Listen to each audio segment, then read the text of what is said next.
Hello friends, welcome back to my channel. आज एक और वीडियो आपके साथ में शेयर करने के लिए आई हूँ। जो लोग फर्स्ट टाइम मेरी वीडियो को देख रहे हैं, मैं आपको बता देना चाहती हूँ, छोटी छोटी स्टोरीज, पैराग्राफ, ऐसे मैं आपके साथ शेयर करती रहती हूँ, जिनसे हम बहुत सारे न्यू वर्ड सीखते हैं, अपने वोकैबुलरी को इम्प्रूव करते हैं। साथ ही जो भी ग्रामर दी जाती है, मैं कोशिश करती हूँ कि ईजी में आपको एक्सप्लेन कर सकूँ। तो यस, आज का जो हमारा टॉपिक है वो एक स्टोरी है, योर पॉइंट ऑफ व्यू, यानी कि आपका देखने का नज़रिया। ठीक है, स्टार्ट करते हैं। Once a group of frogs was roaming around the forest in search of water. Once यानी कि एक बार या एक समय की बात है। मैं आपको बहुत बार बता चुकी हूँ ना कि once यानी कि एक बार, a group of frogs, a group यानी कि एक गिरोह या एक समूह, of frogs यानी कि मेंढकों का एक समूह या एक गिरोह। was means था, roaming यानी कि घूम रहा था, अराउंड द फॉरेस्ट, फॉरेस्ट में या फॉरेस्ट के चारों तरफ। ठीक है, फॉरेस्ट यानी कि जंगल, जंगल के चारों ओर घूम रहा था। In search of water, in means में, सर्च यानी कि खोजने में या ढूंढने में, ऑफ वाटर यानी कि पानी को। ऑफ का मीनिंग होता है को। ठीक है, को भी होता है और का भी होता है। तो वंस यानी कि एक बार, मेंढकों का एक समूह पानी खोजने के लिए जंगल में चारों ओर घूम रहा था। सिंपली इस तरीके से हमने ट्रांसलेट कर दिया। आगे देखते हैं। सडनली, अचानक, two frogs in the group, two frogs in the group यानी कि दो मेंढक, इन द ग्रुप समूह में दो मेंढक, accidentally fell into a deep pit. Accidentally यानी कि दुर्घटनाग्रस्त, फेल यानी कि गिर गए, इनटू मीन्स में, अ डीप यानी कि गहरे, पिट यानी कि गड्ढे में। ठीक है, एक दो फ्रॉग्स जो थे, ग्रुप के दो फ्रॉग्स, वो दुर्घटनाग्रस्त होकर के एक गहरे गड्ढे में गिर गए। इनटू अ डीप पिट यानी कि गहरे गड्ढे में गिर गए। द अदर फ्रॉग्स, जो दूसरे फ्रॉग्स थे जो बाहर थे, worried about their friends, worried यानी कि वो चिंतित हुए, उनको बहुत ज्यादा चिंता हुई। अबाउट मीन्स के बारे में, देयर मीन्स उनके, फ्रेंड्स यानी कि उनके दोस्तों के बारे में उन्हें चिंता हुई। इन द पिट, जो पिट में थे, पिट यानी कि गड्ढे में थी।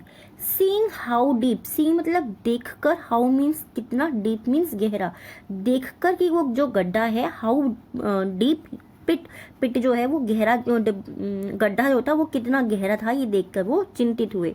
दे टोल्ड, उन्होंने वो गहरा गड्ढा देखकर कहा, दे टोल्ड यानी कि उन्होंने कहा, द टू फ्रॉग्स, अपने जो फ्रेंड्स थे, दो फ्रॉग्स थे, उनसे, दैट कि, there was no way, there was no way, यहाँ कोई रास्ता नहीं है। दे कुड स्केप, जिससे कि वे बच सकें। ठीक है, कुड मीन सके, स्केप यानी कि बच सकें। The deep pit, deep pit से बच सकें, ऐसा कोई रास्ता नहीं है। एंड और they, that there was no point in trying, and और देयर वॉज नो पॉइंट, यहाँ पे कोई मतलब नहीं है, इन ट्राइंग यानी कि यहाँ पे कोशिश करने का कोई मतलब नहीं है। उन्होंने ये सोच करके कि वो गड्ढा जो है वो इतना गहरा है कि तुम कितनी भी कोशिश करते रहो, कोई मतलब नहीं है, तुम बच नहीं सकोगे। उन्होंने इस तरीके से अपने दोस्तों को, जो दोनों गड्ढे में थे, उनसे कहा। They continue to constantly discourage, they continued यानी कि वो लगातार, निरंतर उन्हें डिस्करेज करते रहे, यानी कि उनको निराशा देते रहे या उन्हें हतोत्साहित करते रहे, यानी कि उनका उत्साह जो है उसको कम करते रहे। करेज मीन्स होता है उत्साह बढ़ाना। ठीक है, डिस्करेज यानी कि किसी को भी हतोत्साहित करना, उसका जो उसके अंदर जो उत्साह है उसको कम करना। देम मीन्स उनको। एज द टू फ्रॉग्स, जैसे कि वो दो फ्रॉग थे, या क्योंकि वो जो दो फ्रॉग थे, tried to jump out on the field, क्योंकि वो जो जंप थे वो ट्राइड कर रहे थे, यानी कि कोशिश कर रहे थे, टू जम्प आउट, बाहर निकलने की, ऑफ द पिट, क्योंकि वो गड्ढे से बाहर निकलने की कोशिश कर रहे थे, तो वो उनको निरंतर ये चीज बोलते रहे कि अरे तुम नहीं कर पाओगे, तुम नहीं निकल पाओगे, ऐसा बोलते रहे। बट लेकिन, कीप फॉलिंग बैक, वो कोशिश करते रहे, बट लेकिन वो बार बार गिर जाते, या बार बार वो वापस नीचे गिरते रहे। ठीक है, कीप फॉलिंग यानी कि गिरते रहे। सून, जल्द ही, one of the two frogs started to believe the other frogs, one of the two frogs यानी कि दो फ्रॉग्स में से एक, जो गड्ढे में थे उनमें से एक, स्टार्ट, उसने शुरू कर दिया, to believe the other frogs, जो बाहर फ्रॉग्स थे उन पर विश्वास करना उसने शुरू कर दिया। ठीक है, वन ऑफ द टू यानी कि दो में से एक फ्रॉग ने, जो गड्ढे में था, उसने स्टार्ट कर दिया, शुरू कर दिया, to believe the other frogs, believe यानी कि विश्वास करना दूसरे फ्रॉग्स पर, that they will never be able to escape the pit. They will never यानी कि वो नहीं कर पाएंगे कभी भी। ठीक है, नेवर मीन यानी कि कभी भी या कभी नहीं कर पाएंगे, बी एबल वो इस लायक कभी नहीं हो पाएंगे, टू स्केप मीन्स क्या होता है, बाहर निकलना या बच पाना। द पिट, कि वो पिट से कभी भी बाहर नहीं निकल पाएंगे, वो गड्ढे से कभी भी बाहर नहीं निकल पाएंगे या बच नहीं पाएंगे। उसने ऐसा विश्वास करना शुरू कर दिया। एंड और इवेंचुअली, अंत में, died after giving up. Died यानी कि उसकी मौत हो गई या उसकी मृत्यु हो गई। आफ्टर मीन्स बाद में, गिविंग अप हार मानकर, आखिर में हार मानकर उसकी मृत्यु हो गई। ठीक है। द अदर फ्रॉग, जो दूसरा फ्रॉग था, गड्ढे में 2 फ्रॉग थे ना, तो एक ने तो अपने दोस्तों के ऊपर बिलीव करना शुरू कर दिया कि हम निकल ही नहीं पाएंगे, और वो कोशिश करने के बाद में उसने हार मान ली और वो मर गया। अब जो दूसरा फ्रॉग था, द अदर फ्रॉग जो दूसरा था, कीप्स ट्राइंग, वो कोशिश करता रहा। एंड इवेंचुअली, और अंत में, जम्प सो हाई, जम्प्स यानी कि वो इतना तेज कूदा, सो मीन्स इतना, हाई मीन्स ऊंचा। एंड इवेंचुअली, और अंत में वो इतना तेज कूदा, that he escaped the pit, that की ही स्केप्ड, वो बच सका। ठीक है, ही स्केप्ड यानी कि वो बच निकला, द पिट, वो पिट से बच निकला, वो इतना तेज ऊंचा कूदा कि वो पिट से बच गया। ठीक है। The other frogs were shocked, जो दूसरे फ्रॉग्स थे, अदर यानी कि दूसरे फ्रॉग्स यानी कि जो अदर फ्रॉग्स थे, अदर दूसरे जो मेंढक थे, वर मीन्स थे शॉक्ड, वो शॉक्ड हो गए। दूसरे फ्रॉग्स जो थे वो शॉक्ड हो गए, यानी कि वो चौंक गए। शॉक होना यानी कि चौंक जाना। एट दिस, इस पर वो चौंक गए। जैसे ही उसने ऊंची जंप लगा करके वो बच निकला, तो दूसरे जो फ्रॉग्स थे वो चौंक गए। एंड और wondered how he did it, wondered, और उन्हें आश्चर्य हुआ, हाउ ही डिड इट, उसने ये कैसे किया। देखिए यहाँ पर ही का यूज क्यों हो रहा है, क्योंकि यहाँ पर जो पूरा हमारा स्टोरी चल रही है वो 3rd पर्सन पे चल रही है।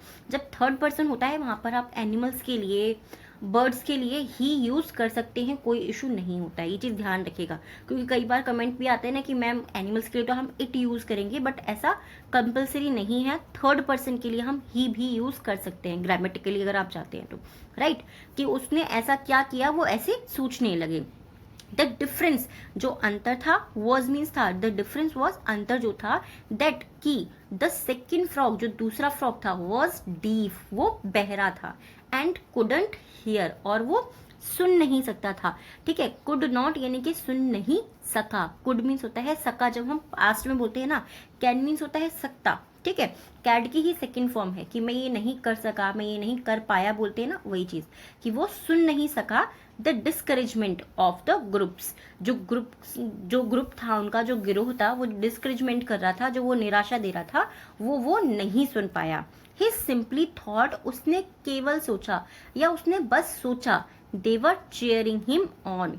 ठीक है, उसने बस सोचा, दे वर चीयरिंग हिम ऑन। चीयर मतलब क्या होता है, किसी का प्रोत्साहन बढ़ाना, किसी को कहते हैं ना कि कोशिश करो, तुम लगे रहो, चीयर करना है, यानी कि सिंपल वे में ना, कि किसी का आपको धैर्य बढ़ाना है कि तुम कर सकते हो, तुम लगे रहो, इस तरीके से वो चेयरिंग। हम उसको ऐसा लगा कि मेरे जो दोस्त हैं वो मुझे सब चेयर कर रहे हैं कि तुम निकल सकते हो, तुम कोशिश कर सकते हो। तो यहाँ पर क्या हुआ, स्टोरी के अंदर हमने क्या देखा, मैंने इस स्टोरी का टाइटल चेंज किया है, अगर आप लोगों ने देखा होगा, अगर आपको पता होगी ये स्टोरी, तो पॉइंट ऑफ व्यू क्या है, सेम सिचुएशन में हमारे दोनों की दोनों मेंढक थे ना, बट एक ने हार मान ली और दूसरा कंटिन्यूअस कोशिश करता रहा और वो बाहर निकल गया। इससे क्या सीख मिलती है, धीरे धीरे ही सही आप कोशिश कीजिए, और अगर आप कोशिश करते हैं तो थोड़ा सा वक्त ज़रूर लगेगा, बट आप अपने मुकाम तक पहुंच जाते हैं। आई होप ये स्टोरी आपको पसंद आई होगी। कैसी लगी प्लीज़ मुझे कमेंट में ज़रूर बताइएगा। आज के 3 वर्ड्स हैं जिनसे आपको सेंटेंस बनाना और कमेंट बॉक्स में लिखना है। ये मैं इसीलिए बोलती हूँ कि जब आप प्रैक्टिस करेंगे, प्रैक्टिस से आप ही सीखेंगे। मेरे बोलने से या किसी और के बोलने से नहीं आएगा, आपको खुद से प्रैक्टिस करनी पड़ेगी, तभी आप कोई भी चीज़ सीखेंगे। तो आज का फर्स्ट में है हमारा रोमिंग। रोमिंग मीन्स होता है घूमना। सेकंड है सडनली यानी कि अचानक। एंड थर्ड है एक्सीडेंटली, दुर्घटनाग्रस्त। इन तीनों से आपको सेंटेंस बनाने हैं और कमेंट बॉक्स में लिखना है। आज के डिक्टेशन का फर्स्ट वर्ड है डिस्करेजमेंट, सेकंड है इवेंचुअली, एंड थर्ड है continued. Discouragement, eventually and continued. I hope ये स्टोरी आपको पसंद आई होगी। प्लीज़ कैसी है मुझे ज़रूर बताइएगा, और मेरी वीडियोस आपको कैसे लगते हैं वो भी ज़रूर बताइएगा, क्योंकि मैं पूरी कोशिश करती हूँ जो भी चीज़ आपके साथ में शेयर करूँ बहुत अच्छे से आपको हेल्प हो। और आप चाहते हैं कोई और स्टोरी मैं आपके साथ में शेयर करूँ जिससे हमें कुछ ना कुछ नॉलेज भी ज़रूर मिले, आप मुझे कॉमेंट करके बता सकते हैं। Thank you so much.